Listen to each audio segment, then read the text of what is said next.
Yang terjadi adalah kita dibubarkan secara paksa dan dibantai.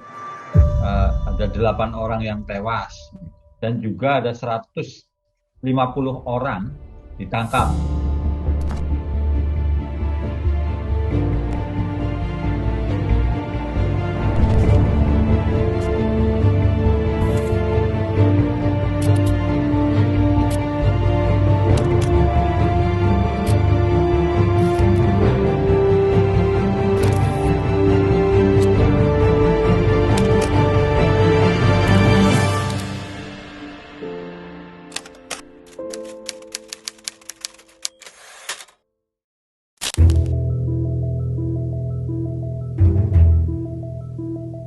Pasca lengsernya Presiden Soeharto pada 1998, sejumlah daerah bergejolak. Aceh, Timur Timur, termasuk Papua yang kala itu masih bernama Irian Jaya, mengalami pergolakan. Sebagian masyarakat di Papua yang sudah lama berada di bawah tekanan karena menjadi daerah operasi militer menghimpun pergerakan, mulai dari Sorong, Timika, Merauke, Jayapura, hingga Biak. Di Biak, secara khusus di Biak dari tahun 65 sampai 92 itu menjadi daerah operasi militer. Orang Papua itu selalu dicurigai dan dikasih stigma open. Jadi walaupun itu kegiatan kemasyarakatan, kegiatan adat juga, kita dicurigai sebagai separatis lah, melakukan hal yang bertentangan dengan negara. Rezim Soeharto yang Orde Baru, masyarakat merasa tertekan dan tidak bebas. Ketika angin reformasi pada tahun 98, semua orang Papua itu di mana-mana menaikkan bendera bintang pagi dan sekarang disebut bintang kejora. Itu rakyat Papua menaikkan itu untuk mengekspresikan apa yang selama ini terpendam. 2 Juli 1998, ratusan orang berkumpul di Menara Tower Air Minum Puskesmas. Mereka berorasi dan mengibarkan bendera bintang kejora di puncak menara. 6 Juli 1998, aparat keamanan menghalau ratusan orang yang berkumpul dan menurunkan bendera bintang kejora tersebut sekitar pukul 6 pagi. Pagi itu saya dengan teman saya, kami punya tugas itu kami antar makan ke bawah menara tempat berkumpul kami.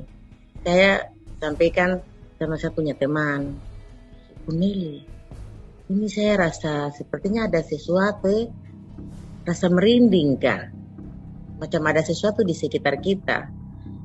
Beberapa menit kemudian ada tentara yang berteriak, jangan lari. Jangan lari. Ada truk-truk yang berhenti dan banyak tentara yang lompat dari truk.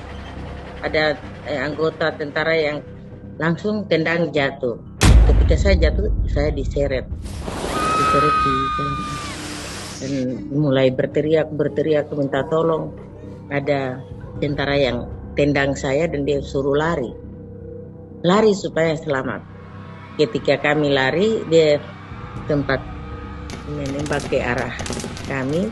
Yang terjadi adalah kita dibubarkan secara paksa dan dibantai, baik itu tembakan dari kapal perang, dari tentara yang begitu mengepung tempat itu, dan pada saat itu seakan-akan perang.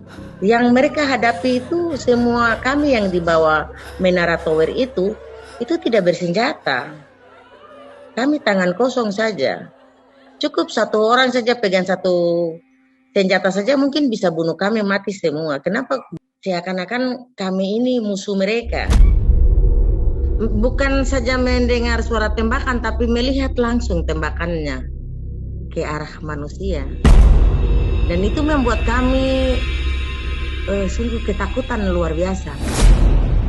Yang semestinya mereka lakukan adalah datang dan tanya, mengapa kamu menaikkan bendera? Persoalannya apa? Ada apa yang kamu rasakan selama ini? Itu tidak ada pertanyaan seperti begitu. Dan bukan saja di Biak, di seluruh tanah Papua itu mengalami hal yang sama. Inake sempat bersembunyi satu malam di sebuah rumah kosong, namun tertangkap keesokan harinya. Jadi waktu itu kami dibawa ke satu tempat dan di dalamnya itu banyak orang di tempat itu. Mulai di tempat itu kami disiksa lagi, dan kami melihat bahwa di dalam tempat yang kami tinggal itu banyak orang yang dipukul, disiksa. Mereka pergi siksa yang lain terus kembali lagi ke itu. Jadi tidak mati satu kali. Kalau hari ini saya sendiri juga bertanya-tanya, loh, kenapa tidak ditembak satu kali biar mati? Saya juga harus jalani hukuman 8 bulan penjara, tapi itu dijalani di luar. Karena pada saat itu saya tidak sehat. Kami ada beberapa orang yang harus berobat ke rumah sakit jiwa. Dari hasil atau laporan yang ada, tercatat memang ada 8 orang yang tewas. Terus kemudian 3 orang dihilangkan secara paksa, 32 ditemukan tewas di dekat perairan Pasifik dekat Papua Nugini. Terus ada sekitar 35 penangkapan, dan juga ada 150 orang di luar yang mereka yang sedang aksi itu juga ditangkap. Komnas HAM menyimpulkan memang ada pembunuhan, terus kemudian perampasan kebebasan fisik begitu, seperti pemenjaraan yang tidak sah, dan juga ada penyiksaan, penganiayaan atau persekusi.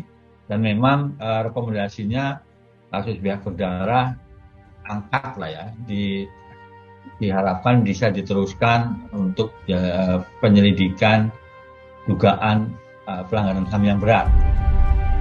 Tragedi biak berdarah hanya satu dari lusinan peristiwa serupa yang terjadi di Papua pasca reformasi. Para korban masih menanti keadilan dalam ketidakpastian. Khusus para korban itu menginginkan untuk mendapat keadilan. Bisa mendapat keadilan atau tidak? Jangankan kita di Papua, saudara-saudaranya sendiri yang ada di Jakarta dan di tempat lain juga mereka diperlakukan sama seperti kita. Sebagian besar teman-teman mengatakan bahwa kita tidak akan mendapat keadilan dari negara ini. Kalau dia orang Papua diperlakukan dengan baik, maka hari ini tidak ada orang Papua yang membenci atau mau Sebelum 2010, dialog itu adalah suatu term yang sangat tabu. Dialog diidentikan dengan jalan untuk Papua merdeka.